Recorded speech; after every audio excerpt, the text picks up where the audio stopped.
Hi friends, Ivan here. If you're watching this, I'm a writer. I write a newsletter called Wisdomous, and it's a pleasure to have you here.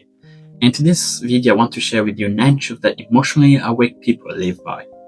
And let me start with this example. So I met her in a bookshop in Manchester, and she was standing before the poetry section with tears on her face. And she was holding a slim volume of Mary Oliver. And when I asked her if she was alright, because when you see someone crying, of course you want to know them, are you okay? She laughed and said, I'm fine. I just forgot how much beauty that is. That phrase stays with me for weeks. Most people would have hidden those tears, apologized for the emotion, and pretended the moment hadn't cracked them open. But she stood there, undefended, letting the poem do its work. She was what I've come to recognize as emotional awake. And in this video, I want to elaborate on that idea of what is being emotional awake. What is it? So, emotional wakefulness is not the same as emotional intelligence. And intelligence suggests mastery, control, and the ability to navigate feelings like a skilled pilot. When we say that someone is intelligent, we mean that they are good at what they do. But wakefulness is different. It's more about being brave. It is the willingness to feel what arrives without numbing it. Is to say present, even when presence is uncomfortable. Why would you cry in public? You are crying because. And I've spent years watching people who live this way, and certain truths seem to guide them. And I've created a list I'm going to go through as we go through this essay. And this is just my list, and I want you to observe in your life emotional awake people. So let's dive into it. So emotional awake people, they have these 9 traits. First one, they know that all feelings are information, not verdicts. So when anger rises, they don't immediately act on it or suppress it. They pause and ask, what is this anger protecting? What boundaries has been crossed? Feelings to them are messengers, not tyrants. They listen without obeying blindly. 2, they understand their vulnerability is not weakness, but precision. I think if you've read any work by Brené Brown, she goes through this in details, but emotional awake people embody that. They don't overshare or perform their pain for sympathy, which is so common with social media, which is so common with people now. Instead, they reveal themselves selectively to those who have earned the right to witness them. Their honesty is so deep. It's not broad for everyone. And this is very important when it comes to emotional awake people. 3, the third characteristic that I have, they accept that some sadness has no solution. We live in a culture obsessed with fixing, optimizing, and resolving. From the tech bros, from the net, I think we all live in that way. We want to fix, optimize, and resolve everything. But emotionally awake people know that grief for a lost parent, longing for an unmade choice, or sorrow for the world brokenness cannot be solved. When it comes to certain things, there's no quick fixes, and there's no fixes at all. I once sat with a friend whose mother had died years earlier, and we talked about grief because I lost my father when I was young. You know what she said? She said that don't want to get over it. I want to learn to carry it well. To me, that's wakefulness.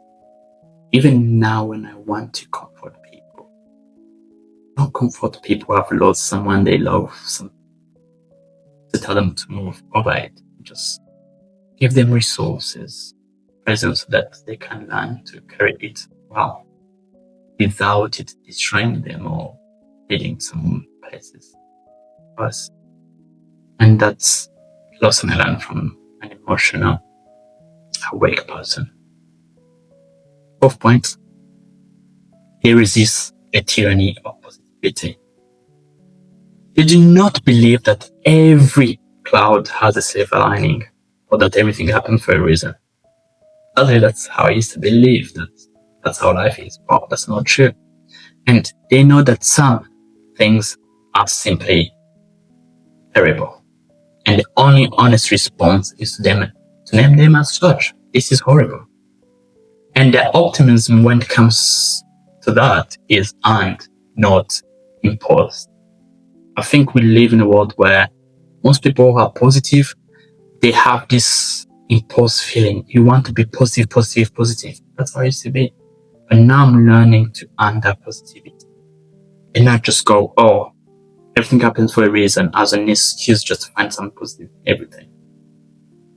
And fifth point, they take responsibility for their emotional weather.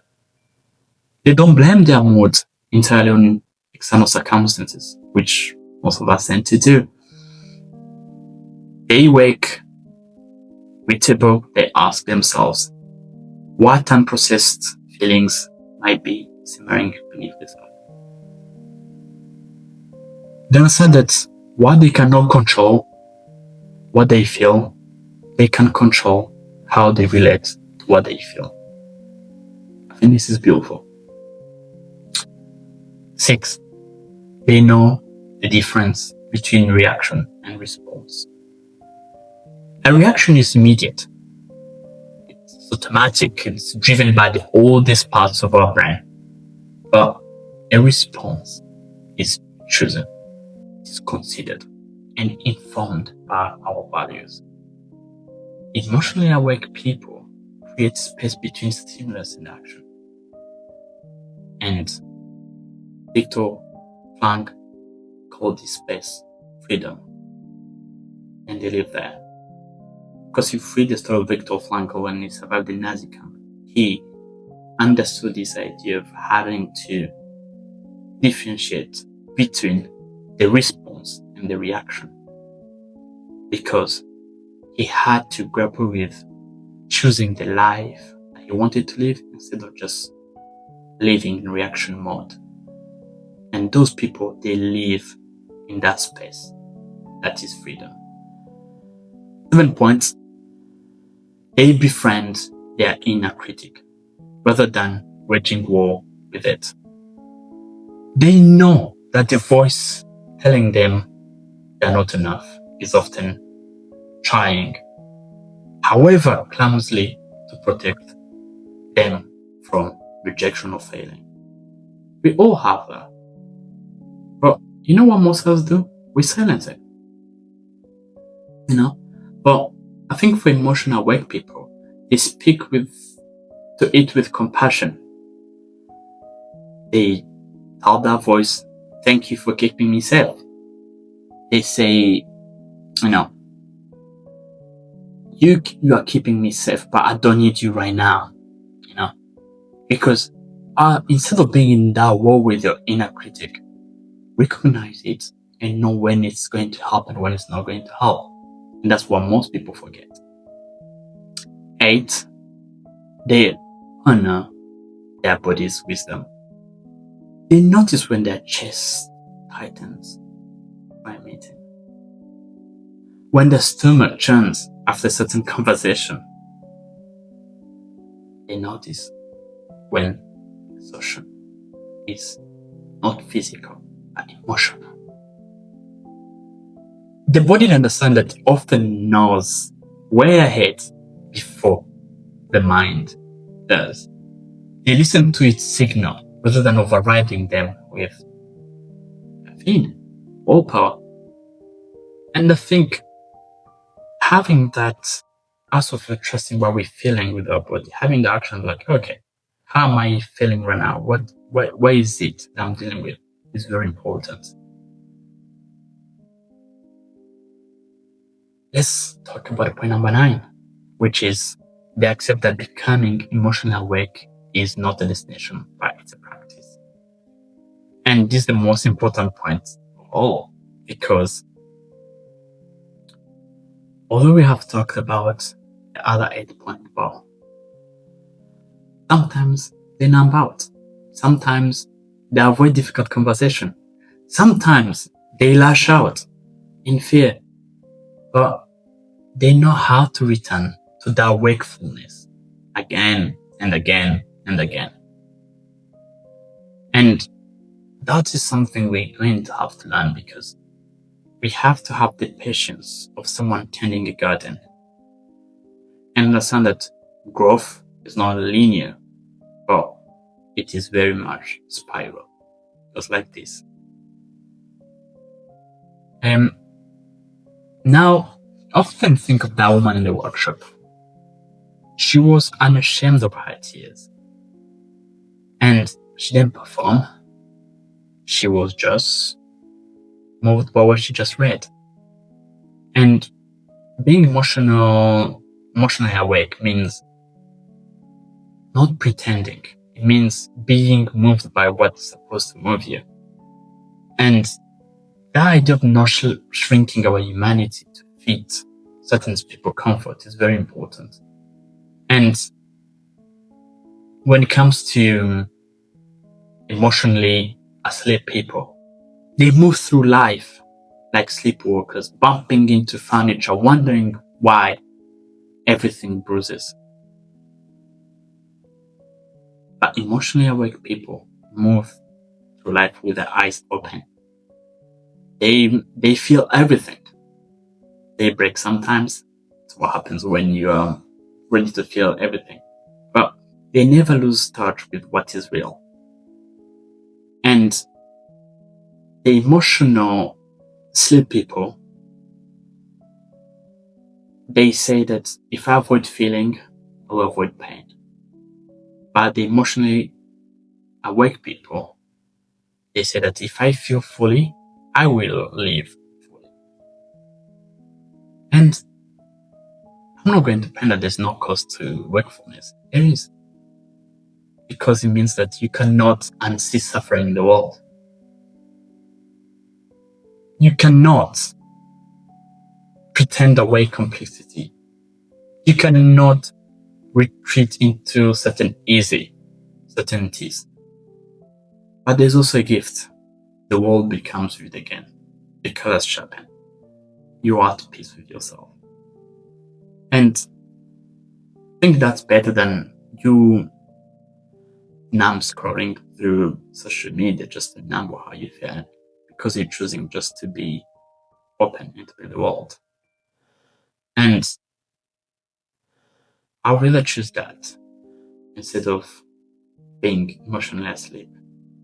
I know if I'm awake, the conversations will deepen. I know I'll stop skimming the surface of my own life. And that's important. And I wish you that.